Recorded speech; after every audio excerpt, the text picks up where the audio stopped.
सावन सोमवार व्रत की पावन कथा। एक समय की बात है, एक साहूकार था जो भगवान शिव का बहुत बड़ा भक्त था। उसके पास धन धान्य की कोई कमी नहीं थी, लेकिन उसके पास कोई संतान नहीं थी और इसी कामना को लेकर वह रोज शिव जी के मंदिर जाकर दीप जलाता था। उसके इस भक्ति भाव को देखकर एक दिन माता पार्वती ने शिव जी से कहा, प्रभु, ये साहूकार आपका बहुत अनन्य भक्त है, इसे संतान का कष्ट है, कृपया इसकी मदद करिए। शिव जी ने उत्तर दिया, हे पार्वती, इस साहूकार के भाग्य में पुत्र का योग नहीं है। यदि इसे पुत्र का वरदान मिल भी गया तो वह केवल 12 वर्ष की आयु तक ही जीवित रहेगा। माता पार्वती के बार बार विनती करने पर शिव जी ने साहूकार को पुत्र का वरदान दिया, लेकिन यह भी कहा कि वह केवल 12 वर्ष तक ही जीवित रहेगा। साहूकार ने इस बात को सुना, लेकिन ना तो उसे खुशी हुई और ना ही दुख। वह पहले की ही तरह भगवान शिव की पूजा करता रहा। कुछ समय बाद साहूकार की पत्नी गर्भवती हुई और उसे एक सुंदर बालक की प्राप्ति हुई। परिवार में खुशियां मनाई गई, लेकिन साहूकार ने बालक की 12 वर्ष की आयु का जिक्र किसी से नहीं किया। जब बालक 11 वर्ष का हुआ तो एक दिन साहूकार की पत्नी ने उसके विवाह के लिए कहा। साहूकार ने उत्तर दिया कि वह अभी बालक को पढ़ने के लिए काशी भेजेगा। उसने बालक के मामा को बुलाया और कहा, इसे काशी पढ़ने के लिए ले जाओ और रास्ते में यज्ञ करते और ब्राह्मणों को भोजन कराते हुए आगे बढ़ना। दोनों मामा भांजे इसी तरह यज्ञ कराते और ब्राह्मणों को दान दक्षिणा देते काशी की ओर चल पड़े। रात में एक नगर पड़ा जहाँ नगर के राजा की कन्या का विवाह था, लेकिन जिस राजकुमार से उसका विवाह होने वाला था वह एक आंख से काना था। राजकुमार के पिता ने अपने पुत्र के काना होने की बात को छुपाने के लिए एक चाल सोची। साहूकार के पुत्र को देखकर उसके मन में एक विचार आया। उसने सोचा कि क्यों न इस लड़के को दूल्हा बनाकर राजकुमारी से विवाह करा दूं। विवाह के बाद इसको धन देकर विदा कर दूंगा और राजकुमारी को अपने नगर ले जाऊंगा। लड़के को दूल्हे के वस्त्र पहनाकर राजकुमारी से विवाह कर दिया गया, लेकिन साहूकार का पुत्र ईमानदार था।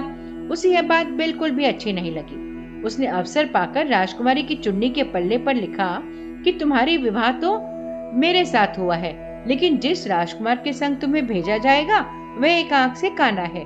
मैं तो काशी पढ़ने जा रहा हूँ। जब राजकुमारी ने चुन्नी पर लिखी बातें पढ़ी तो उसने अपने माता पिता को यह बात बताई।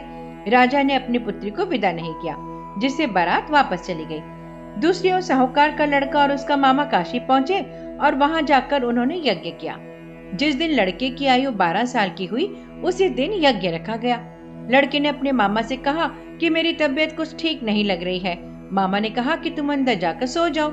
शिव जी के वरदान अनुसार कुछ ही देर में उस बालक के प्राण निकल गए।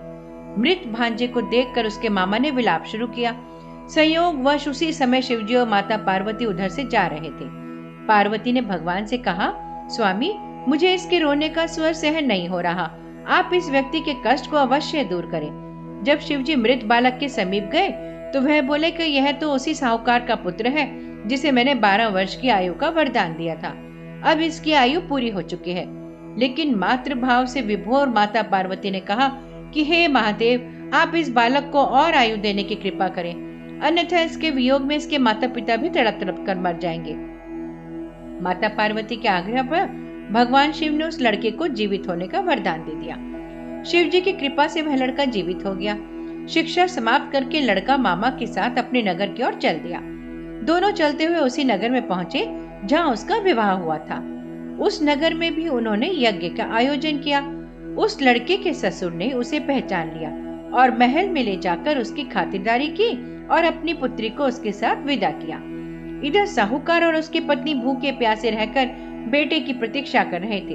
उन्होंने प्रण कर रखा था कि यदि उन्हें अपने बेटे की मृत्यु का समाचार मिला तो वह भी प्राण त्याग देंगे, परंतु अपने बेटे के जीवित होने का समाचार पाकर वे बहुत खुश हुए।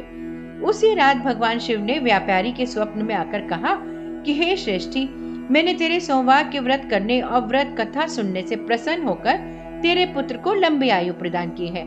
इसी प्रकार जो कोई सोमवार का व्रत करता है या कथा सुनता और पढ़ता है उसके सभी दुख दूर होते हैं और समस्त मनोकामनाएं पूर्ण होती हैं।